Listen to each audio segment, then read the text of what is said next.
počneš, ajde. Sad, čisto. Čisto.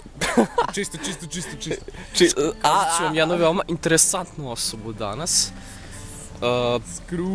Skru, jebi se. Ne, zajebam se. Inače, veoma interesantan i integrant. Ne mogu da vežem, jebote. Nema veze. Sve jedno, lik se zove Bow. Al kačić. Neću, ali kačić ću samo dok ti budeš repao, ajde. Pa ne, onda ne dolazi od... 3-4 sata. Ne, znači ne. Ne. Nije mi smrad, jebote. Ne, mislim, ne mogu tako, onda pogotovo neću da me kačiš da repujem. Ja se ovde trudim. Ovo devojčicama. Jo, ovo dete. Šta? Ovo dete veoma neverovatno. Šokiraš me. Naprosto me šokiraš. Ja sam zastrašen. Repujem o devojkama. Što?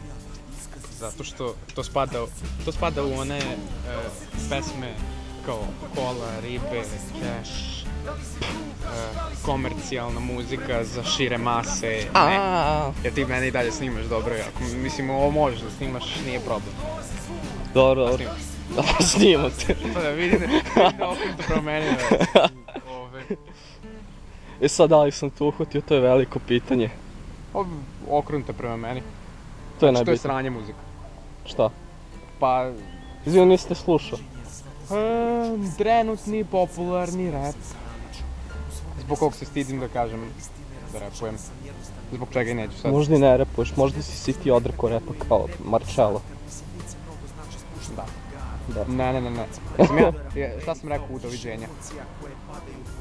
Ja se opraštam od njih. A u smislu da oni idu, pa... Ćao, doviđenja. Komarac, voli. Ne baš ovo, ajde.